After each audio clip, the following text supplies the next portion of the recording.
Hello my friends, how are you doing today. मैं हूं आपका रमनदीप सिंह। आपके लिए लेके आया हूं एक बहुत important video and this video is related to writing.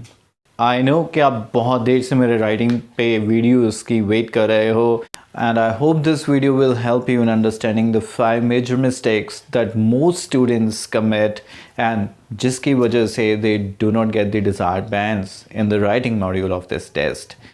चाहे वो आप स्टूडेंट जो 5.5 तक पहुंच चुके हो लेकिन 6 लेने में दिक्कत आ रही हो, और चाहे वो आप जो 6.5 ले रहे हो लेकिन 7 का टारगेट अचीव करने में मुश्किल आ रही है। बट ये 5 मिस्टेक्स कुछ ऐसे हैं जो अच्छे स्टूडेंट्स भी कर जाते हैं, उनको रियलाइज़ भी नहीं होता कि उन्होंने ये मिस्टेक किया है and afterwards they get low band in IELTS exam. आइए स्टार्ट करते हैं इस वीडियो को।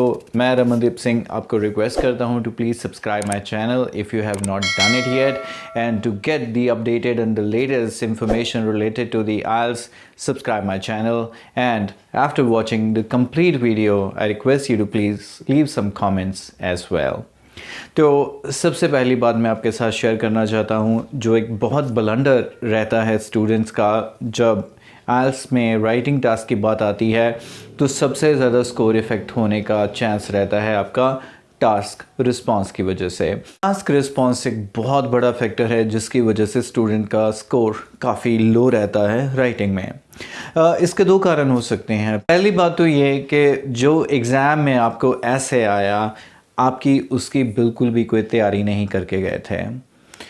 इन टर्म्स, पहली बात तो मैं ये कहूँगा कि आइल्स में बहुत एसेज हैं और ये आप बिल्कुल भी उम्मीद मत करके जाइए कि जो आपने आइल्स की प्रिपरेशन के दौरान किया होगा वो सेम ऐसे आपको एग्जामिनेशन में भी नज़र आएगा, बट फिर भी चांसेस रहते हैं आने के। But the fact is that कई स्टूडेंट्स हैं कुछ कॉन्टेक्स्ट ही तैयार नहीं करके जाते हैं। फॉर एग्ज़ाम्पल, अगर किसी का आर्ट में इंटरेस्ट नहीं है तो वो पर्टिकुलर फील्ड के क्वेश्चंस को बिल्कुल छोड़ देता है। किसी का अगर टेक्नोलॉजी में इंटरेस्ट नहीं है तो वो टेक्नोलॉजी के क्वेश्चंस को छोड़ देता है। What I suggest to be familiar with all the different context, चाहे वो मेडिकल साइंस है, चाहे वो स्पोर्ट्स हैं, चाहे वो नेचुरल वर्ल्ड है, चाहे वो इकानमी है, बिजनेस है, एम्प्लॉयमेंट है, इन सभी के साथ आपको फेमिलियर होना पड़ेगा before you go for the actual exam. And failing to understand the context and failing to understand the question will result in poor performance in your writing, और task response effect होगा ही होगा क्योंकि आप appropriate ideas, appropriate arguments generate नहीं कर पाओगे and उसकी वजह से आपका स्कोर रहता है लो। दूसरी बात, स्टूडेंट जो प्रैक्टिस करके जाते हैं एग्ज़ामिनेशन हॉल में, जैसे ही वो क्वेश्चन देखते हैं तो वो ओवर कॉन्फिडेंट हो जाते हैं। मेक श्योर दैट आइल्स में बहुत बार क्वेश्चंस को मैनिपुलेट किया जाता है। पहली बार किसी और तरह से पूछते हैं, किसी और एग्ज़ाम में उसकी टोन को हल्का सा चेंज कर देते हैं जिसकी वजह से ऑब्वियसली उसका टास्क रिस्पांस भी चेंज हो जाता है। लेकिन स्टूडेंट्स जो अपनी प्रेपरेशन करके जाते हैं किसी एक ऐसे की अपने क्लासरूम में और वहाँ पर जाकर देखते हैं कि सेम ही उनको लग रहा होता है कि सेम ही ऐसे वहाँ पर आपको उनको आ गया, तो वो बिंदास वैसे ही अपना आंसर लिख देते हैं। तो यहाँ पर क्या दिक्कत आती है कि आपने जजमेंटल होकर उसका रिस्पांस लिख दिया लेकिन एक्चुअल में वो आपको पूछा ही नहीं गया था। फॉर एग्ज़ाम्पल, एक छोटी सी एग्ज़ाम्पल आपके साथ शेयर करूं कि आपने सबने याद किया हुआ है ये कैसे कि children in urban areas becoming victim of obesity. तो यहाँ पर आपने क्लासरूम का ऐसे ये किया, इसके क्या रीज़न्स हैं, क्या सॉल्यूशंस हैं। जब आप एग्ज़ामिनेशन हॉल में पहुंचे तो उसने कहा कि ओबेसिटी एक सोसाइटी में बहुत ग्रेव कंसर्न बनता जा रहा है। क्या रीज़न है कि लोग ओबेसिटी का विक्टिम बन रहे हैं एंड ऑल दैट। तो यहाँ पर आपको तो लग रहा है कि बिल्कुल सेम ऐसे है, लेकिन एक टास्क रिस्पॉन्स को इफ़ेक्ट करने वाली चीज़ यहाँ पर है मेजर नाउन। वहाँ पर जो ऐसे था वो सोलिली कॉन्फाइंड था अर्बन चिल्ड्रन पर, और यहाँ पर as a society as a whole ये प्रॉब्लम लेके चल रहा है। तो आपका यहाँ पर टास्क रिस्पॉन्स सोसाइटी के पॉइंट ऑफ व्यू से होना चाहिए कि लोग क्यों आज बेस होते जा रहे हैं, जिसमें हर एज ग्रुप को कंसिडर किया जा सकता है। While in the first part your focus was only limited to the urban children. समझ में आया how task response affects your performance. At the same time एक और भी चीज़ रहती है टास्क रिस्पॉन्स में। आल्स में कुछ ऐसे एसेज हैं ख़ास तौर पर एकेडमिक में जो बिल्कुल कीवर्ड के ऊपर ही बेस्ड हैं। अगर तो वो आपको कीवर्ड का उसका मीनिंग पता है तो आप ऐसे को हैंडल कर लोगे। अगर आपको उस वर्ड का मीनिंग ही नहीं पता आप कभी भी उस ऐसे को अटेम्प्ट नहीं कर पाओगे। For example, the problem of juvenile delinquency is growing. अब जिसको नहीं पता वो क्या करेगा इस ऐसे में? Something very common like insomnia कह सकते हैं। इंसोम्निया की प्रॉब्लम बढ़ती जा रही है, नहीं पता तो क्या करोगे? थोड़ा टाइम पहले एक स्टूडेंट्स को क्वेश्चन आया था एनोरेक्सिया। अब एनोरेक्सिया कितनों लोगों को पता है यहाँ पर?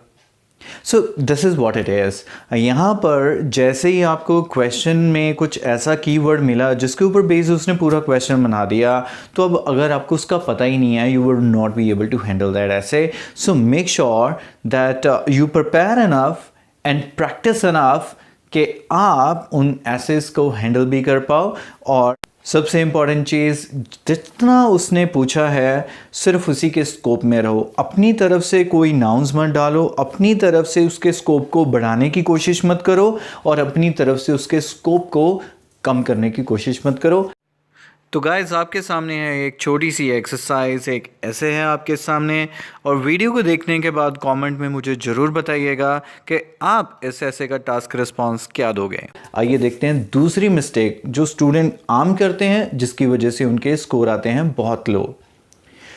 Second mistake is use of fancy words. हो सकता है आप में से कुछ कहें कि सर आप तो स्पीकिंग में भी यही कहते हो कि सिंपल सिंपल, लेकिन हमें तो कराया जाता है कि टफ और डिफ़िकल्ट लैंग्वेज यूज़ करो। मेरा सेम मंत्रा राइटिंग पर भी है कि use simple language but use effective language. बहुत सारे इंस्टीट्यूट्स हैं जो बच्चों को सिनोनिम्स की लिस्ट देते हैं। बहुत ही पहला वर्ड तो बड़ा डिफ़िकल्ट रहता ही रहता है, उसके जो सिनोनिम्स होते हैं वो शायद ही दुनिया में ही किसी ने सुने हों। ऐसे ऐसे सिनोनिम्स, ऐसे ऐसे अजीब वर्ड्स जो देखने में बहुत फैंसी और बहुत बड़े बड़े लगे, ये बच्चों को रट्टा लगवाते हैं। प्रॉब्लम इन वर्ड्स की नहीं है, प्रॉब्लम ये है कि आपको उन वर्ड के यूजेज का पता है। बहुत सारे स्टूडेंट्स की नोटबुक चेक करता हूँ तो देखता हूँ कि like they are using those difficult words but they are completely unaware कि उस वर्ड को उन्होंने वहाँ पे लिखा क्यों है। इवन पार्ट ऑफ स्पीच भी क्लियर नहीं है, यूज़ कर रहे हैं उसको एज एन एडवर्ब लेकिन लिखा है उसको as an adjective. Predominant, predominantly, predominant is adjective, predominantly is an adverb. तो आप किसको कहाँ पे यूज़ करोगे ये बात तो समझ के चलो। और ये कितना वर्ड स्ट्रॉन्ग है, कहाँ पे इसको यूज़ करना अप्रोप्रिएट है, कहाँ पर यूज़ करना अप्रोप्रिएट नहीं है, ये बात भी समझनी पड़ेगी। Why don't you stick to the basic vocabulary जो आपने स्कूल डेज में सीखी है, उसको बहुत समय से यूज़ कर रहे हो एंड यू आर 100% श्योर कि जब वो लैंग्वेज आप यूज़ करते हो आप कभी भी गलत नहीं होते हो। तो ऐसे फैंसी वर्ड्स को यूज़ करके अपनी लैंग्वेज को क्यों ख़राब करते हो। इम्पॉर्टेंट चीज़ एक और भी है इसी के साथ, when you are using fancy and difficult words, it's not like कि आप एक जगह पर या दो जगह पर यूज़ करोगे तो उससे आपको बैंड्स मिल जाएंगे। जैसे मैंने ईडियम्स की बात की थी, जो अगर स्पीच में ईडियम्स रखने हैं तो हर जगह पर आने चाहिए। ये नहीं है कि एक जगह पे यूज़ कर लोगे तो दूर से लगेगा याद करके आए हो। जो बंदा ये कैपेबिलिटी रखता है डिफ़िकल्ट लैंग्वेज को यूज़ करने की, तो उसकी कहीं एक पे नहीं नज़र आएगी, उसकी थ्रू आउट नज़र आएगी। मैं आपके साथ क्यू कार्ड्स के सैंपल करता हूँ तो आपको वो जो टोन है, जो मेरा प्रेजेंटेशन का स्टाइल है, को किसी एक क्यू कार्ड में नज़र आता है या हर में आता है। तो this is what I want to tell you कि जो राइटिंग में आप रखना चाहते हो अपनी क्लास, थ्रू आउट मेंटेन करनी पड़ेगी, from the introduction to the very last full stop of conclusion. ये नहीं है कि इन बिटवीन एक या दो ऐसे वर्ड्स लिख दोगे और इससे आपके बैंड्स आ जाएंगे। होता क्या है एग्जैक्टली जब स्टूडेंट ऐसे लिख रहे होते हैं, उनका ध्यान उस टास्क रिस्पॉन्स की तरफ कम रहता है और उसमें ज़बरदस्ती का कोई डिफ़िकल्ट वर्ड इंट्रोड्यूस करने में ज़्यादा रहता है। उनको ये होता है कि मैंने 5-10 वर्ड ऐसे यूज़ करने ही करने हैं ताकि इससे मैं एग्ज़ामिनर को इम्प्रेस कर पाऊँ। एग्ज़ामिनर ने गाइस इससे इम्प्रेस तो क्या होना है, बल्कि वो उसको एक चांस मिल जाता है आपके स्कोर कट करने का। तो अभी क्या होता है कि स्टूडेंट्स क्या करते हैं कि डिफ़िकल्ट वर्ड्स याद कर लेते हैं, इनसरमाउंटेबल, लेकिन ये नहीं देखेंगे कि ये एडजेक्टिव है, वर्ब है या नाउन है, इसको यूज़ कहाँ पे करना है। बस एक वर्ड अपने माइंड में बिठा लिया, जहाँ पे मन करता है वहाँ पे यूज़ कर लेंगे। इससे होगा क्या गाइस, सिर्फ आपके बैंड्स कट होंगे और कुछ भी नहीं होगा। ये नहीं है कि वो इनाम देगा कि आपने इतना लंबा और मुश्किल वर्ड लिखा, but the fact is that in appropriate use होने की वजह से उसका डेफिनेट स्कोर कट होगा। आपको चाहिए simple and sober language use करो। आपको ऐसी लैंग्वेज यूज़ करनी चाहिए जिसके साथ आप कंफर्टेबल हो। स्कूल टाइम से जो वर्ड्स यूज़ करते आ रहे हो उन्हीं को आइल्स में इंट्रोड्यूस करो, क्योंकि वो आपको पता है उनके मीनिंग, आपको उनके स्पेलिंग्स पता है, आपको पता है वो कहाँ पे और कैसे यूज़ होते हैं। आर्टिफिशियली अपनी वोकैबुलरी को इम्प्रूव करने की कोशिश मत करो। सीखनी है तो बार बार उनको यूज़ करो, चेक करवाओ कि आप उनको करेक्टली यूज़ कर रहे हो।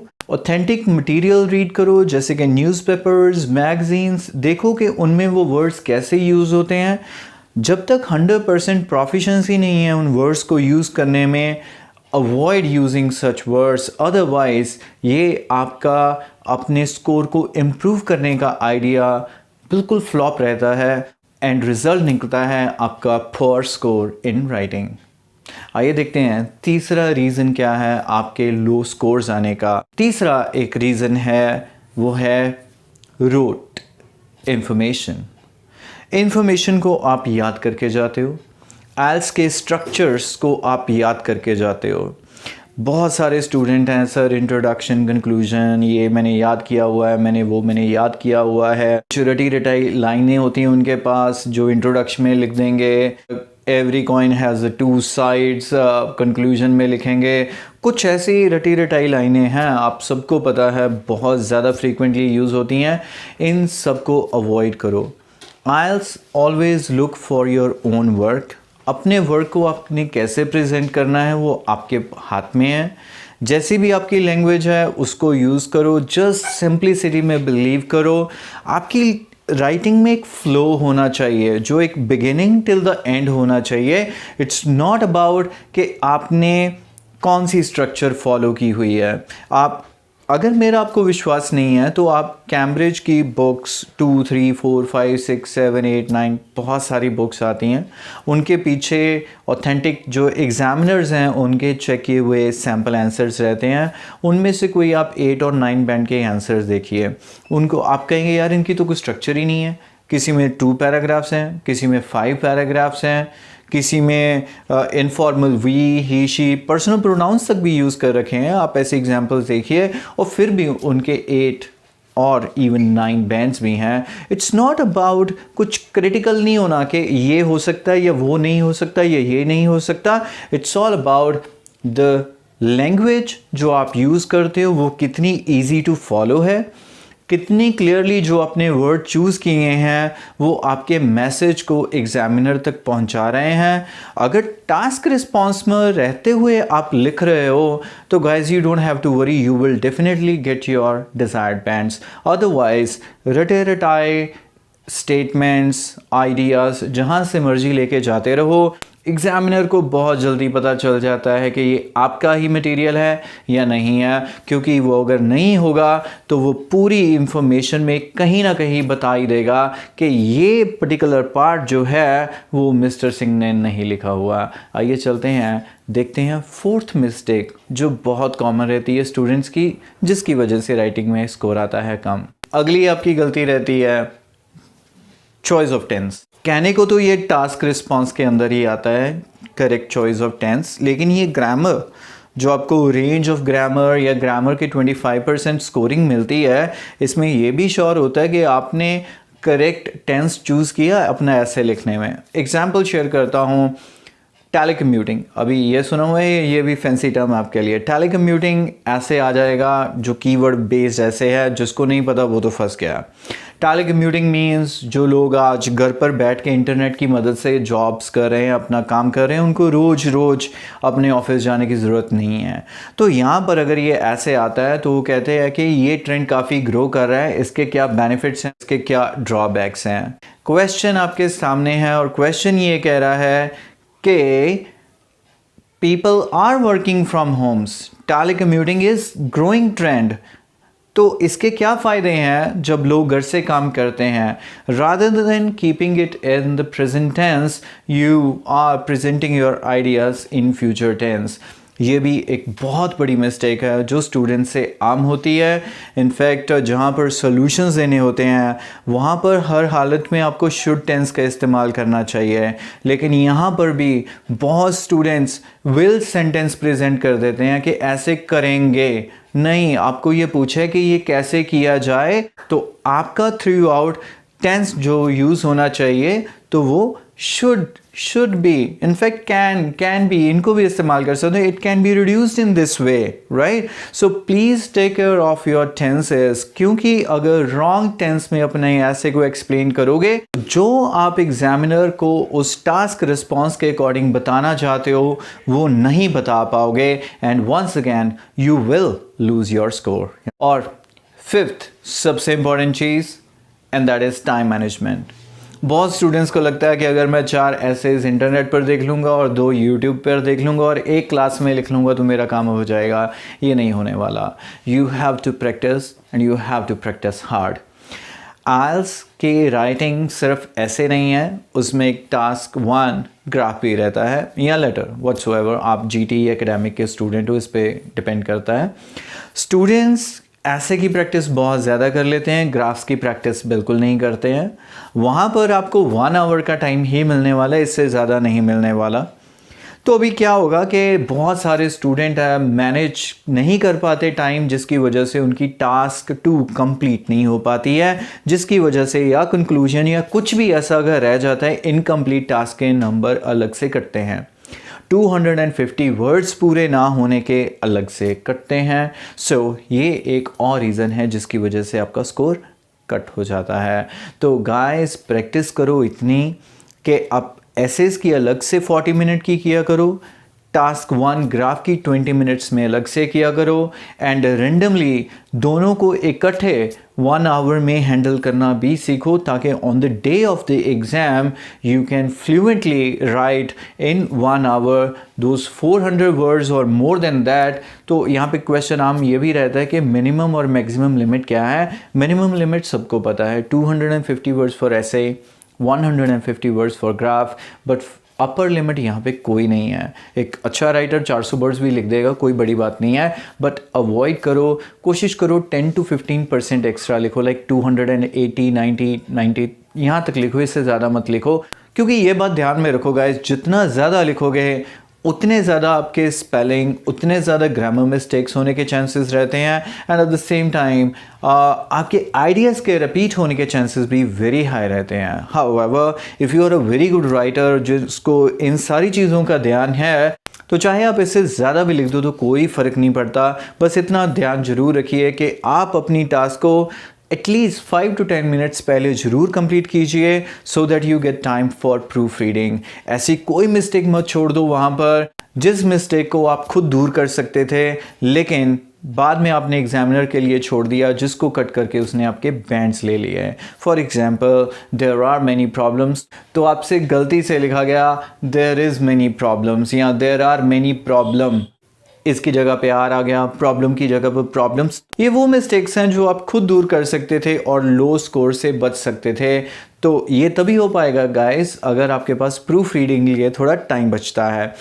आई होप कि आप ये वाले 5 मिस्टेक्स सब नहीं करोगे, and this will definitely ensure that you get your desired bands in the IELTS writing module. I, Ramandeep Singh, say you goodbye right now, and I will catch you very shortly with more useful videos on IELTS. I say you goodbye till then.